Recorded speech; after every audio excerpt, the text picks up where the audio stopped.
하나님의 말씀은 요한계시록 20장 1절부터 5절까지 읽겠습니다. 또 내가 보매 천사가 무조갱이 열쇠와 큰 쇠사슬을 그의 손에 가지고 하늘로부터 내려와서 그 용을 잡으니 곧 옛 그 뱀이요 마귀요 사탄이라 잡아서 1000년 동안 결박하여 그 무종에게 넣어 잠그고 그 위에 인봉하여 1000년이 차도록 다시는 만국을 미혹하지 못하게 하였는데 그 후에는 반드시 잠깐 노일이라. 또 내가 보호자들을 보니 거기에 앉은 자들이 있어 심판하는 권세를 받았더라. 또 내가 보니 예수를 증언함과 하나님의 말씀 때문에 목배임을 당한 자들의 혼들과 또 그 짐승과 그 우상에게 경배하지 아니하였고 그들의 이마와 손에 그의 표를 받지 아니했던 자들이라. 그들은 1000년 동안 살아있었고 그리스도와 더불어 왕노릇 했었나니 그 나머지 죽은 자들은 1000년이 차기까지 살지 못하더라. 이는 첫째 부활이라. 오늘 말씀을 가지고 신천지 핵심 교리, 신인 합일, 육체 영생, 치명적 오류란 제목으로 말씀을 나누겠습니다. 신천지로 인한 코로나19 확산 문제가 심각해지고 있습니다. 그래서 어떤 매체에서는 신천지의 육체 영생 교리가 확산을 가져왔을 거라고 이렇게 생각하고 있습니다. 이 육체 영생 교리는 전염병의 확산을 대수롭지 않게 생각할 수 있기 때문입니다. 영원히 산다는 보장을 받았는데 어떤 병이 걸렸다가 금방 없어지겠지. 그러니까 그거보다는 영생에 이르는 길을 찾는데 그들은 몰두할 수 있게 되고, 그러다 보니까 그런 전염병의 예방이라든가 그런 것은 대수롭지 않게 생각할 수 있다는 얘기입니다. 신인 합일 육체 영생, 이 교리는 신천지의 핵심 교리입니다. 이 교리가 무너진다면 그들이 존재 가치가 없는 거예요. 그만큼 이 교리는 그들에게 아주 중요한 것입니다. 근데 그 교리는 계시록 20장 4절을 근거해서 만들어 놓은 말입니다. 4절은 이제 세 가지 문장으로 되어 있는데요. 중간에 보면 빼임을 당한 자의 혼들, 이들을 하늘에 있는 순교자들이 영이라고 보고, 그 다음에 나오는 짐승과 그의 우상에게 경배하지 아니하고 그들의 이마와 손에 표를 받지 않은 자들을 영원히 죽지 않고 살게 된다는 신천지 교인들로 해석합니다. 그러니까 하늘에 순교자의 영이 14만 4천이 있고 땅에는 신천지인이 있어서 14만 4천이 완성되면 죽지 않고 살게 된다는 그것이기 때문에 그들은 그래서 학교도 그만두고 직장도 그만두고 그 날이 되면 이제 영원히 사는 건데, 그래서 그 영원히 사는 것을 잡기 위해서 그런 하고 있는 것입니다.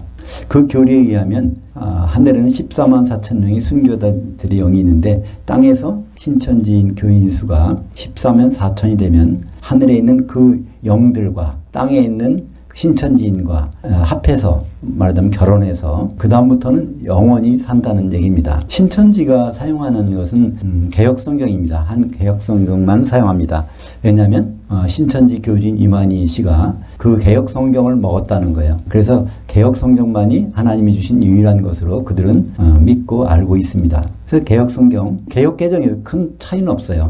제가 그 주보 오른쪽 맨 밑에 20장 4절 개혁성경에 있는 것을 그대로 옮겨놨는데, 그 밑에 마지막에 보면 그의 우상에게 경배하지 아니하고 이마와 손에 그의 표를 받지도 아니한 자들이, 그 다음에 살아서, 이것을 죽지 않고 영원히 살아서, 이런 식으로 해석합니다. 그들은 부활을 믿지 않아요. 그리고 지옥도 안 믿어요. 음부도 마찬가지고. 그러니까 이 세상에서 이제 신천지가 이루어지는데 그 시기가 중요하다는 것입니다. 그것이 14만 4천의 사람들이 땅에서 준비가 될 때 하늘에 있는 그 영들이 그들 속으로 들어와서 영원히 산다는 것입니다. 오늘 요한계시록 20장을 보고 있는데요. 요한계시록 20장은 19장과 연결된 장입니다. 19장에서는 전반부는 어린 양의 혼인이 이루어지고 있고 후반부는 그 백마탄 자 예수 그리스도께서 그 대적들을 물리치시고 그들을 처벌하시는 내용이 나옵니다. 그래서 19장에서는 짐승과 거짓 선지자가 불못으로 들어가고, 그러면서 20장으로 들어오게 됩니다. 20장 1절과 2절에 보니까 여기 천사가 나오는데 이 천사는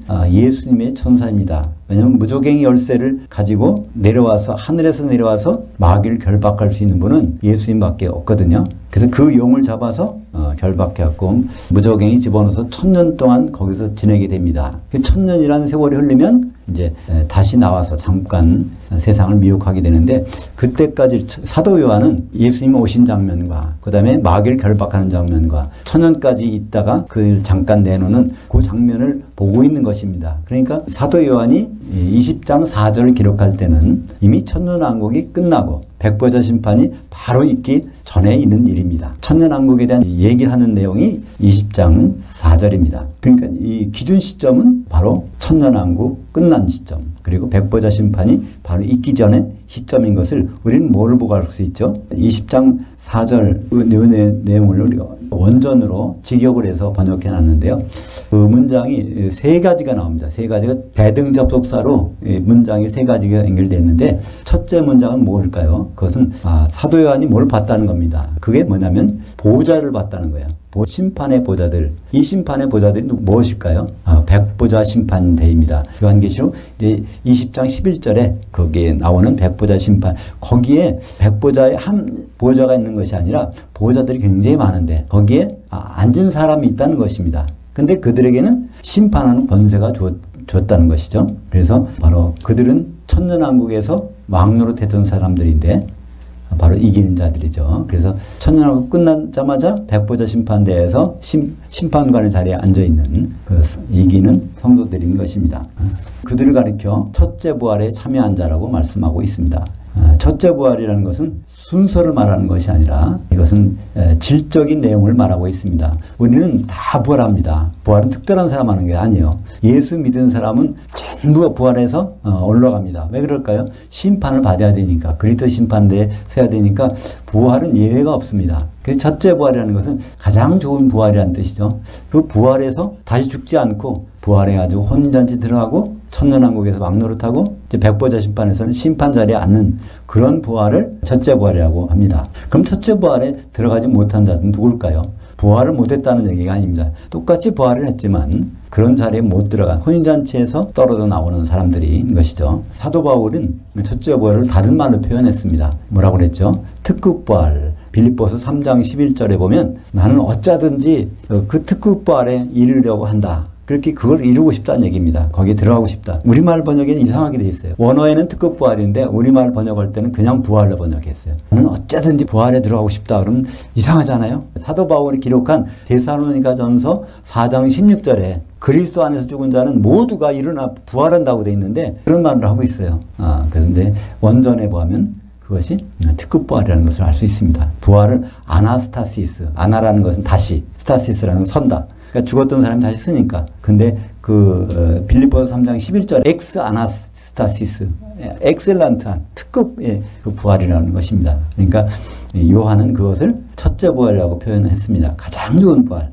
예수님 오실 때 부활했다가 다시 지옥에 들어가지 않는 그런 부활을 말씀하고 있는 것입니다. 5절에 보면 그 나머지 죽은 자들은 천년이 차기까지 다시 살지 못하리라. 이는 첫째 부활이라. 그 나머지 죽은 자들이 있다는 거예요. 이건 누굴까요? 부활하지 못했던 사람이 아닙니다. 예수님 오실 때는 그리스도 안에서 죽은 자들은 다 부활해요. 심판받기 위해서. 근데 거기 올라갔다가 죽은 자들이 생기는 거예요. 그것이 이제 요한계시록 18장 21절에 보면 큰 성 바벨론이 바다에 던져져 보이지 않게 되는 것을 봅니다. 근데 그 사람들이 어떻게 표현하면 요한계시록 20장 13절에 그 바다가 죽은 자들을 내어주매, 바로 이 성도들이 기름짐이 하는 성도들이 그 깊은 바다에 던져져서 보이지 않게 되다가 천년이 지나면 그들을 꺼내서 심판하시는 장면이 나옵니다. 그래서 그들은 바로 바다에 던져진 자들이 이 요한계시록 20장 5절에 그 나머지 죽은 자들은, 이것은 바로 첫째 부활에 참여하지 못한 자들은 이렇게 되는 것이고, 그런 사람이 아니면 이는 첫째 부활이라. 그러니까 첫째 부활에 들어가는 사람과 지옥에 들어가는 사람을 구분하고 있습니다. 그러면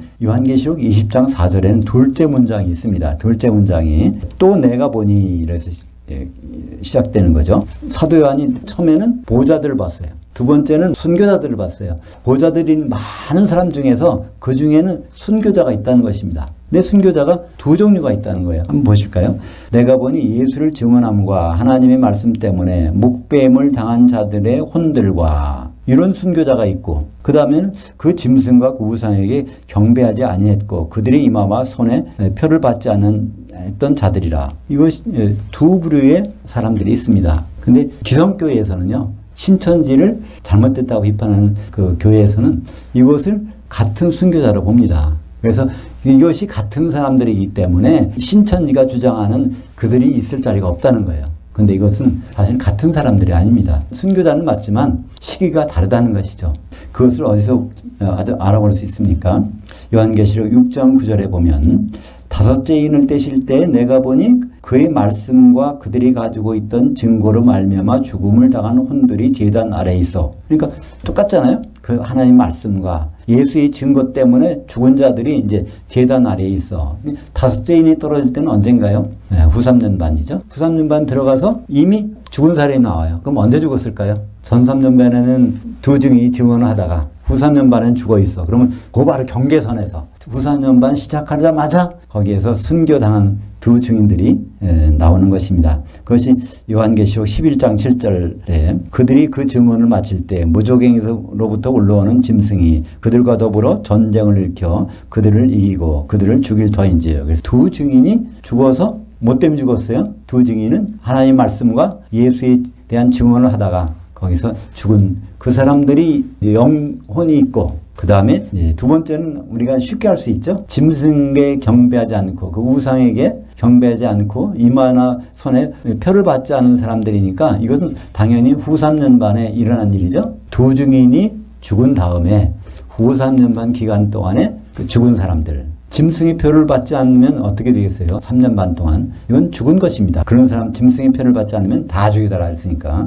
그래서 이 두 종류의 사람은 전혀 다른 사람들입니다. 다른 순교자들이죠. 그래서 보호자에 앉은 사람 중에서 순교자들을 따로 봤다는 얘기입니다. 그래서 첫째 부활에는 순교자와 순교자 아닌 자가 거기 다 있는 거예요. 거기 빌라델피아 같은 경우도 순교는 안 당하죠. 그렇지만 그 자리에 첫째 부활의 자리에 섰을 것이고, 또 두아데라 교회 사대교회도 짐승의 표를 살고 있었지만 그러나 회개하고 그러면 그 자리에 들어갈 수 있는 것입니다. 죽음을 보지 않고 첫째 부활에 들어가는 사람도 있고, 죽음을 보고 순교를 당하고 들어간 사람들이 있는 것입니다. 그래서 6장 11절에 보면 이제 먼저 죽은 사람이, 먼저 순교한 사람들, 두 증인들이죠. 예, 그들에 대한 얘기가 있습니다.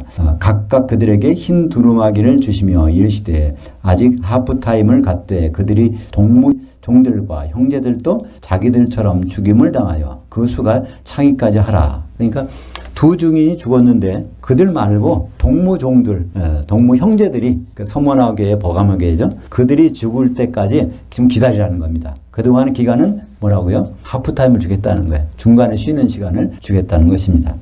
그러니까 분명히 여기서도 먼저 죽은 사람과 나중에 죽은 사람, 순교자들이 둘로 나눠지는 것을 볼 수가 있습니다. 그러니까 그 짐승과 우상에게 경배하지 아니하고 그들의 이마와 손에 그 표를 받지 아니했던 자들은 이것은 신천지인이 아니고 지금 살아있는 신천지인이 될 수가 없습니다. 아무리 그들이 14만 4천이 돼도 이거는 순교한 사람을 얘기하고 있는 건데 그들이 어떻게 신천지인이 되겠습니까? 그러니까 말이 될 수 없는 거죠. 20장 4절에 첫째 문장은 보좌들 본 것, 둘째 문장은 두 부류의 순교자들을 본 것, 그 다음에 세 번째 문장은 바로 그들은 1000년 동안 살아 있었고 그리스도와 더불어 왕도로 됐었나니. 여기서 그들은 누굴까요? 순교자들일까요? 아닙니다. 전부가 다 순교한 사람도 있고 순교하지 않은 사람도 있고 모두가 첫째 부활에 참여한 자들이죠. 그 내용을 5절에서 설명하고 있습니다. 이는 첫째 부활이라. 1000년 동안 살아 있었고 왕노로 했던 사람은 다 첫째 부활에 있던 사람이라는 것입니다. 그러니까 여기서 분명히 구분이 되죠. 다시 한번 정리해보면 첫째 부활에 참여해서 1000년 동안 왕노를 했던 사람이 앉아있는 보좌가 있고, 두 번째는 그 중에서 목뱀을 당한 사람과 그 순교자들을 봤는데 두 부류가 따로따로 있고, 마지막에 와서 이들은 1000년 동안 살았었고 1000년 동안 왕노를 했었다, 이렇게 말하는 것입니다. 그러니까 이것도 정통 기독교에서는 이것을 이렇게 해석하지 않아요. 여기서 살았다는 말을 부활했다고 그래요. 그들이 부활했다. 근데 이 부활했다는 단어가 아닙니다. 이 단어는 자오라는 단어에서 나온 부정과거인데 에제산이라는 동사를 썼어요. 이것은 영어로 말하면 live, 생활하고 있었다는 겁니다. 1000년 동안 생활하고 있었다는 뜻이지 그때 1000년 동안 계속 부활합니까? 1000년 동안이란 말은 두 가지 걸려요. 살아있었고 왕노릇했었다. 왕노릇 1000년 동안 하는 것이고 살아있는 것도 1000년 동안 하는 것이지 거기에서 1000년 동안 계속 부활합니까? 그렇기 때문에 기존 교회, 정통 기독교에서 이것을 해석하는 것도 잘못된 것입니다. 오히려 신천지가 그 부분 잘하고 있어요. 그것은 살아있었다. 살고 있었다. 신천지 사람들은 근데 뭐가 잘못된 거냐면 자기들이 죽지 않고 1000년 동안 산다는데 이와 같이 이마와 손에 그의 표를 받지 않는 자들 지금 살아있는 신천지인 될 수가 없습니다. 그들은 그죠? 이마와 표를 받지 않고선 결국은 순교당해야 되는데 신천지들이 생각하는 건 절대로 죽지 않고 끝까지 영생한다는 것입니다. 그들이 교주도 영생한다는 것이고 또 그 14만 4천에 들어가는 사람들도 다 영생할 뿐만 아니라 왕노릇 한다고 그러니까 세상에서 많은 사람들이 대한민국에 와서 보물 가지고 와서 자기들에게 바친다는 거예요. 그러니까 14만 4천에 들어오면 죽지도 않을 뿐 아니라 부귀 영화를 누리고 잘 살 수 있다고 하니까 뭐 거기에 설기하지 않을 수 있겠어요? 근데 그 핵심 교리가 무너진다면 어떻게 되겠습니까? 그러니까 신천지에서는 비유풀이한다, 그러니까 교주를 싱겁고 한다, 무략이다, 여러 가지 작전들이 있고 하지만 거기에 우리가 속아넘어 들어갈 수 있어요. 그러나 그 비유라는 거 그거 알 필요 없어요. 가장 핵심 교리가 그들이 믿고 있는 영생불사하는 그것이 성경의 말씀에 잘못 해석해서 그렇게 됐다고 할 때 그건 아무것도 아닌 것입니다. 더구나 그들이 믿고 있는 14만 4천 그것은 하늘에 14만 4천이 올라갔다고 그러니까 요한계시록 14장에 보면 거기 시온산에 14만 4천이 있어요. 그들이 순교해서 올라간 것을 착각하고 있습니다. 그래서 그들이 영이 몸이 없으니까 이 땅에 있는 몸이 있는 14만 4천이 준비되면 둘이 합하면 영생불사한다는 건데 하늘에 올라가는 14만 4천은 순교한 사람이 아닙니다. 그죠? 요한계시록 3장 10절에 보면 내가 나의 인내의 말씀 지켰은즉 내가 또한 너를 지켜 시험의 한 시간을 면하게 하리니 이는 장차 온 세상에 임하여 땅에 거하는 자들을 시험할 한 시간이라. 빌라델피아 교회에게 이것을 약속해 주셨습니다. 근데 한 시간이라는 것은 요한계시록에서 7년을 가리킵니다. 요한계시록 17장 12절에 보면 그게 짐승과 음녀가 활동할 수 있는 기간이 1시간이라고 돼 있어요. 그러니까 이 1시간은 7년인 것입니다. 그러니까 온 세상 임하는 시험의 기간, 그러니까 7년 환란이죠.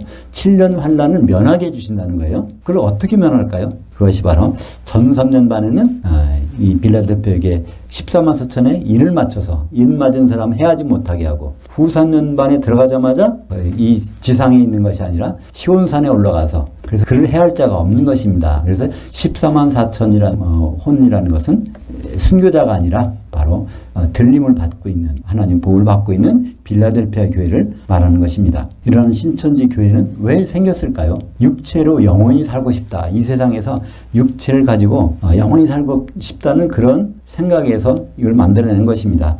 근데 육체는 영원하지 않습니다. 우리가 이 세상에 살고 있는 것은 육체를 입고 살고 있습니다. 근데 육체를 벗을 날이 와요. 그것은 우리가 죽는 것이 아니라 육체를 잠깐 떠나는 것입니다. 우리 영혼이 빠져나가는 것이죠. 그래서 이 육체는 결국 흙으로 들어갑니다. 흙으로 들어가면 다시 이걸 내가 잡을 수가 없어요. 그게 가능하다면 사람들이 화장할 수 있겠습니까? 그래서 우리는 이 그리스도 안에서 죽으면 낙원에 가 있죠.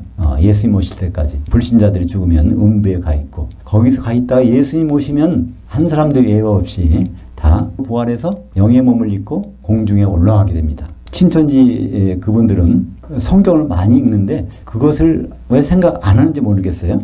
영의 몸을 입는다는 것은 그들은 꿈에도 생각하지 않습니다. 이 육체가 계속 영생한다는 것을 믿고 있습니다. 그런데 고린도전서 15장 44절에는 분명히 이 말씀이 있거든요. 혼의 몸으로 심고 영의 몸으로 살아나느니 혼의 몸이 있은즉 영의 몸이 있느니라. 물론 우리말 성경 번역에는 혼의 몸이란 말이 없어요. 다 육의 몸이라고 해놨어요. 이건 혼의 몸입니다. 혼의 몸은 어떤 몸이죠? 지금 혼이 들어가 살고 있는 몸, 이걸 나타내는 겁니다. 이 혼의 몸은 흙으로 들어갈 거죠. 근데 부활할 때는 영의 몸을 입게 되는 것입니다. 따라서 예수님 만날 때 우리 몸은 어떤 몸입니까? 이런 몸은 절대 아니에요. 영의 몸의 상태에서 예수님을 만나게 되는 것입니다. 그래서 고린도전서 15장 51절과 52절에 보면 보라 내가 너희에게 비밀을 말하노니 우리가 다 잠잘 것이 아니요 마지막 나팔에 순식간에 호련히 다 변화되리니 나팔 소리가 나며 죽은 자들이 썩지 않을 것으로 다 부활하고 우리도 변화되리라. 이게 다 15장 44절과 연결되는 말이에요.